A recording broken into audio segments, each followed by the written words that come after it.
everyone, good morning. We are Group 5 and our topic for today is about elements and principles of art. Elements and principles of arts are being introduced in Module 1, Arts in the Philippines. In Module 1, the elements and principle of art is introduced to describe the various contemporary art forms from the regions of the Philippines, generally from Luzon, Visayas, and Mindanao. The elements of art are space, line, shape and form, color, value, and texture. Meanwhile, the principles of art are proportion, harmony, variety, movement, rhythm, balance, and emphasis. So now, let's discuss these elements and principle of art further. Elements of art. Number 1 is line.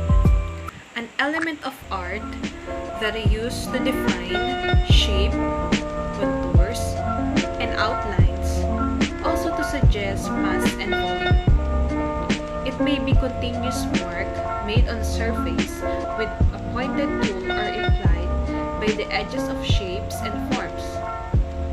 Line may come in two characteristics: form, curve, dotted, or broken lines, and direction, vertical, horizontal, or diagonal lines. Some different characteristics of line may convey different meanings. First, letter A, horizontal line. Horizontal line creates an impression of serenity and perfect stability. Letter B, vertical line creates an impression of strength and perfect stability. Letter C, diagonal line creates an impression of action. Letter D, curved line creates an impression of gradual change of direction. Letter E, circular line creates an impression of abrupt change of direction.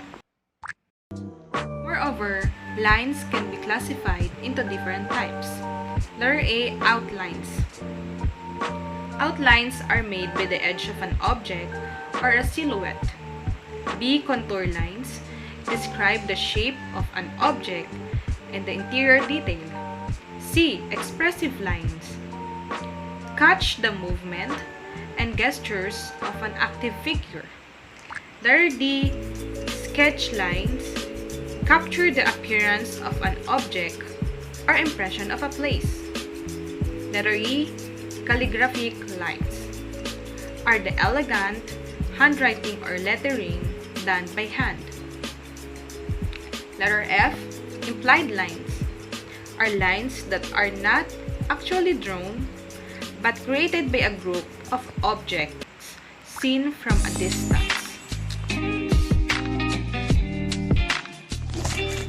Shape is an area that is closed by a line or a lines.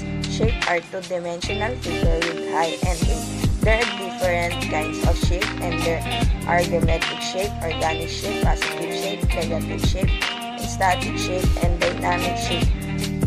Geometric shape are circle, square, triangle, rectangle, and another geometric shape. Organic shape are shape found in nature and are free-flowing, informal, and regular abstract shapes. Positive shape are the solid form in a design. Negative shape are the space around the positive shape. Static shape are shape that appears stable and resting. Dynamic shape are shapings that appears moving and active. Number 3 is color. Colors are the way we see light reflected from a surface or refracted through a prism. Colors we see in nature are reflection of light on the surfaces around us. We can classify colors into primary colors, secondary colors, tertiary colors, analogous colors, complementary colors, monochromatic colors, warm colors, and cool colors. Letter A, primary colors are red, blue, and yellow. B, secondary colors. Secondary colors are the resulting colors when the two of the primary colors are mixed. The secondary colors are purple, green, and orange. Tertiary colors are the resulting colors when two of the primary or secondary colors are mixed. The tertiary colors are amber, vermilion, magenta, violet, teal, and chartreuse. D is analogous colors. Are colors that lie next to each other based on the color wheel. Example of analogous colors are yellow, orange, and red. Letter E is complementary colors. Are colors that are opposite to each other based on the color wheel.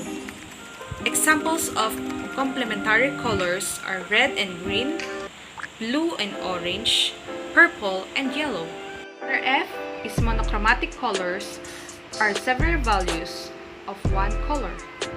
E, warm colors are colors that give the feeling of warmth. The warm colors are yellow, amber, orange, vermilion, red, and magenta. H, cool colors. Cool colors are colors that give the feeling of coolness. The cool colors are purple, blue, violet, teal, green, and chartreuse. Number 4 is shape. Space refers to distance or areas around, between, or within components of piece and refers to the arrangement of objects on picture plane two-dimensional. In visual arts, space may either be positive space or negative space. Positive space refers to a part which is enclosed in a shape. Meanwhile, negative space refers to the opposite part which the shape is enclosing. Moreover, perspective is a technical means by which we perceive distance in painting, by which we are made to see the position of objects in space. A. In one-point perspective, we perceive that the position of objects meets at one point on the horizontal line. B. In two-point perspective, we perceive that the position of objects meets at 2 points on the horizontal line. Number 5 is texture.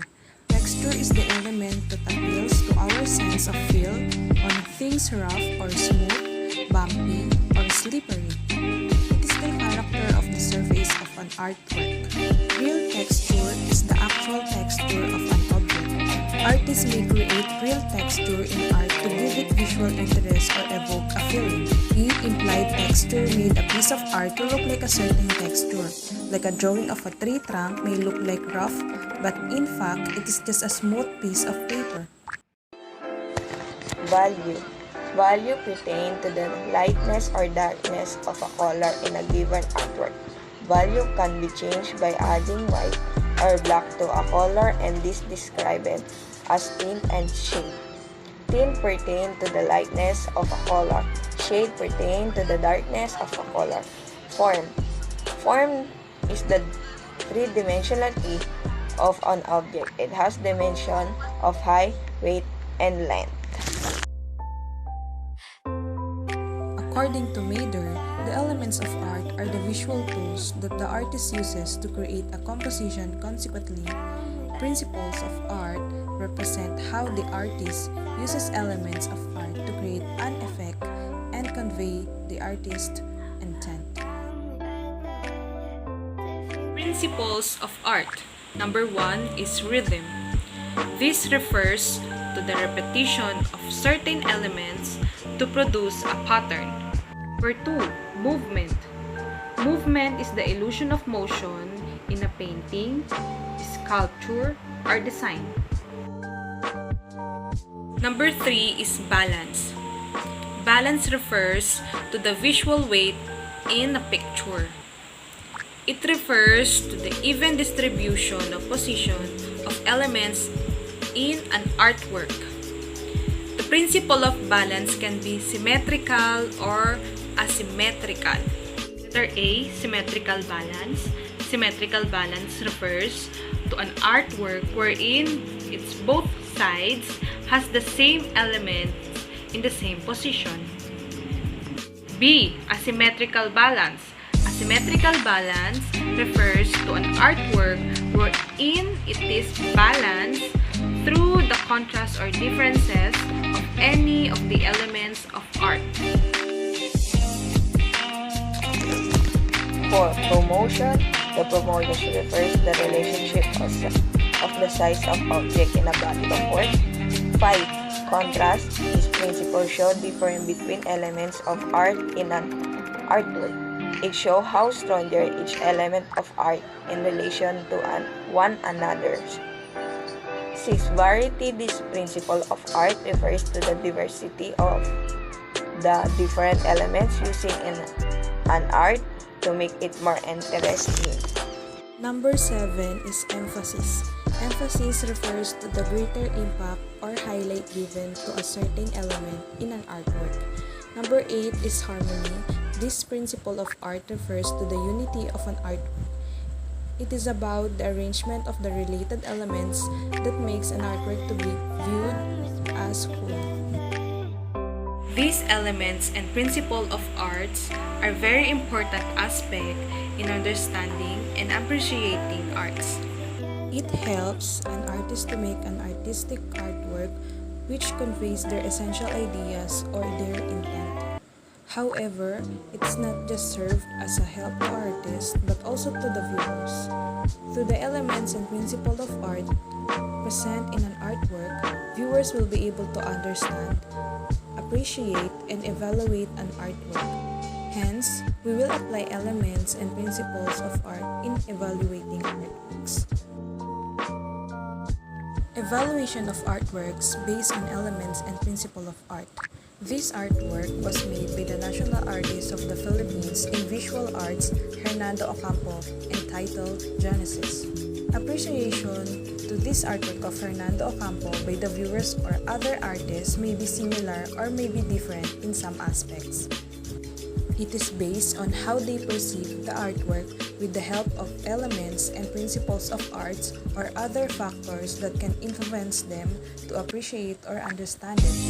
Overall, elements and principles of art are must in learning and comprehending arts, especially Philippine arts. Hence, if you are a student engaged to arts or have an interest to arts, use these elements and principles of arts wisely in creating your unique and artistic pieces of